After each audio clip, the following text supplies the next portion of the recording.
Vote चोरी तो याद होगा, भूल तो नहीं गए, क्योंकि अब बिहार के चुनाव माहौल के बीच में राहुल गांधी ने दिल्ली में प्रेस कॉन्फ्रेंस कर वोट चोरी का सबसे बड़ा आरोप लगाया है। और इस बार उन्होंने सिर्फ बयान नहीं बल्कि सबूत और आंकड़े पेश किए हैं। राहुल गांधी ने दावा किया कि एक ही बूथ पर एक ही महिला का नाम 223 बार दर्ज किया गया, यानी एक ही महिला का नाम बार बार वोटर लिस्ट में जोड़ा गया ताकि वोटों में गड़बड़ी की जा सके। उन्होंने कहा चुनाव आयोग को बताना चाहिए कि उस महिला ने कितनी बार वोट किया, और अगर सीसीटीवी फुटेज होता तो सच्चाई सामने आ जाती, लेकिन वो फुटेज डिलीट कर दिया गया। राहुल ने आरोप लगाया कि ये सब बीजेपी की मदद के लिए किया गया और चुनाव आयोग इस खेल का हिस्सा बन रहा है। राहुल गांधी ने प्रेस कॉन्फ्रेंस में एक युवती की तस्वीर भी दिखाई और कहा कि इस महिला ने अलग अलग नामों से 22 जगह वोटिंग की है।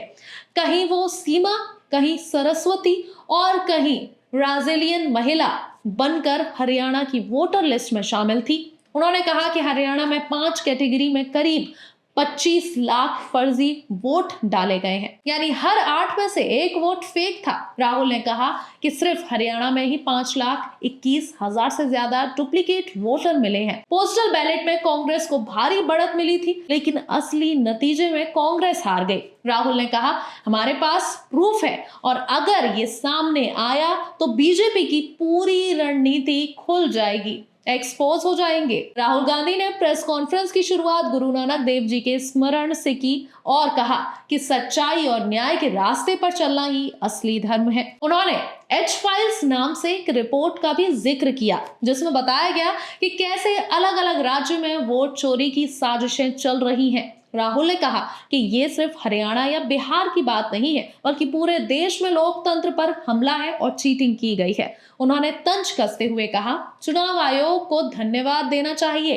क्योंकि उसने इस वोट चोरी को बहुत सलीके से छिपाया गया है। अब बड़ा सवाल ये उठता है, क्या राहुल गांधी के इन दावों से बीजेपी और चुनाव आयोग पर असर पड़ेगा या फिर विपक्ष का चुनावी प्रोपेगेंडा कहा जाएगा? कांग्रेस की इस वोट चोरी कैंपेन ने बीजेपी की नींद उड़ा दी है, जबकि सत्ताधारी दल ने इन आरोपों को बेसलेस और हास्यास्पद बताया है। लेकिन अगर राहुल गांधी की ये सबूत सच निकले तो देश की चुनाव प्रणाली पर अब तक का सबसे बड़ा सवाल खड़ा होगा।